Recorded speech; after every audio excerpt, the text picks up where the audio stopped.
aku menciptakan semesta alam. Di mana engkau, Ayub? Waktu aku menciptakan setiap haiwan. Di mana? Tidak boleh dijawab. Dan karena Tuhan menyatakan dirinya kepada Ayub, segala sesuatu itu beres. Kemudian dia dipulihkan, dia sembuh. Bahkan mendapat anak-anak dia semua mati. Tapi bila dia dapat anak-anak yang lain, 3 anak perempuan diberi nama, disebut paling cantik. Luar biasa. Gereja kita tidak kalah juga.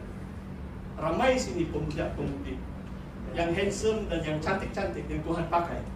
Haleluya. Apakah kaitan Ayub dengan ayat ini, saudara?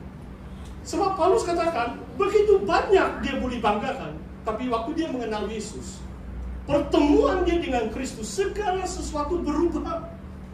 Bila Ayub mendengar suara Tuhan, segala sesuatu beres.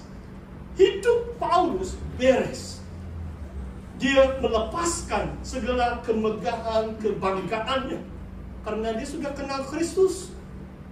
Itu matlamat utama kita sebagai orang Kristen. Nanti dia katakan, yang ku kehendaki adalah mengenal dia. Bukankah Paulus waktu dia tulis surat Filipi ini, sudah 25 tahun dia mengenal Yesus. Tapi dia masih bersaksi, yang ku kehendaki adalah mengenal dia. Saudara, jangan iman kita statik. Mari kita mengejar pengenalan akan Tuhan Yesus. Tuhan Yesus itu ajaib. Kekuasaan Tuhan itu ajaib, luar biasa. Dalam hidup kita, tidak mungkin kita dapat mengenali dia. Itulah ada hidup kekal. Hidup kekal itu tidak terbatas dengan waktu. Kita akan mengenal Tuhan. Inilah hidup kekal. Mengenal Tuhan satu-satunya dan Yesus Kristus yang diutus olehnya. Yohanes 17 ayat yang ketiga. Saudara, saya mau bacakan terus ayat ini.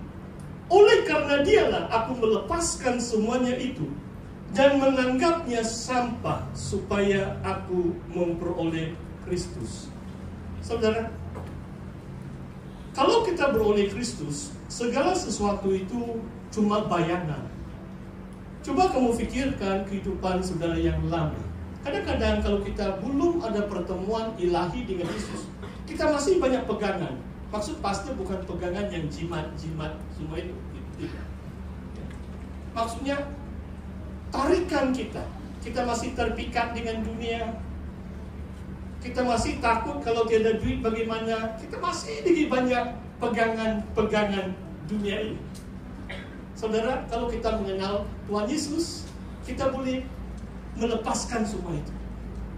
Dalam surat Galatia, orang yang betul-betul mengenal Yesus disebut disalibkan egonya.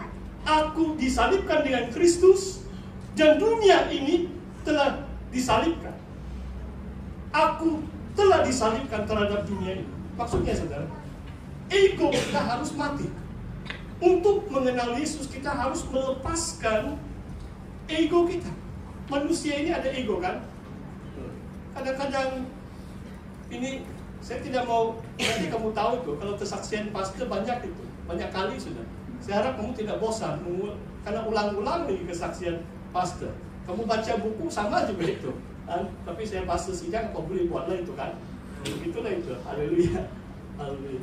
Saudara begini, kadang-kadang tentang itu elaun 200-300 pun orang pegang itu begitu kuat, tidak sanggup melepaskan itu. Aku telah disalibkan. Ego itu harus mati. Kalau mau sungguh-sungguh mengenal Tuhan Yesus Kristus, harus kita lepaskan semua itu. Ego itu harus mati. Aku disalibkan. Yang kedua, aku telah disalibkan terhadap dunia ini. Wah, dunia ini menawarkan macam-macam. Kekayaan, keindahan, kenikmatan hidup dan sebagainya. Paulus tidak terpengaruh dengan itu. Sebab dia sudah mati terhadap dunia. Dia mati. Dia sanggup menjadi missionary diutus oleh Tuhan kepada bangsa-bangsa memberitakan Injil. Dicampakkan ke dalam penjara, disebat, kemudian dia keluar lagi beritakan Injil lagi, dilempari batu pun tidak tahu berapa kali. Kenapa saudara? Sebab dia sudah mati terhadap dunia. Apa saudara? Saya bukan seperti Paulus, tapi diantara mungkin yang saya boleh saksikan adalah kadang-kadang itu memberi keberanian kepada saya secara pribadi. Kadang-kadang teman-teman saya, mereka pun macam dibilang, "Oh Tony, you are so courageous atau so bold. Kamu berani."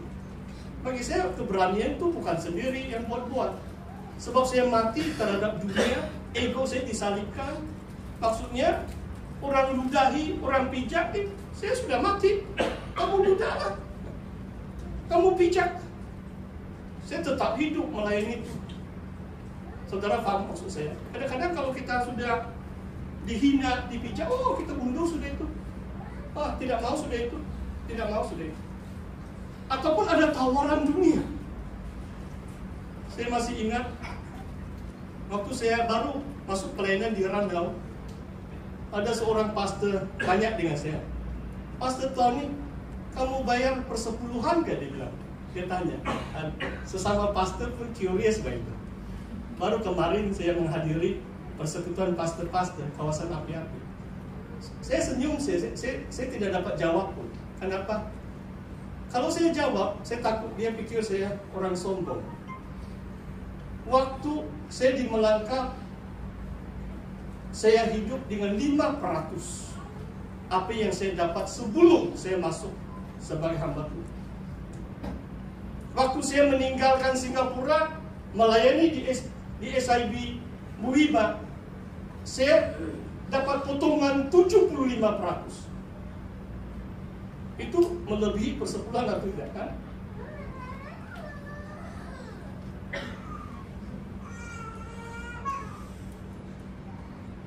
Memang kita harus setia. Kita harus lepaskan semua supaya kita beroleh Kristus. Saudara, ayat ke-9. "Dan berada dalam Dia bukan dengan kebenaranku sendiri, karena mentaati hukum Taurat, melainkan kebenaran karena kepercayaan kepada Kristus, yaitu kebenaran yang Allah anugerahkan berdasarkan kepercayaan."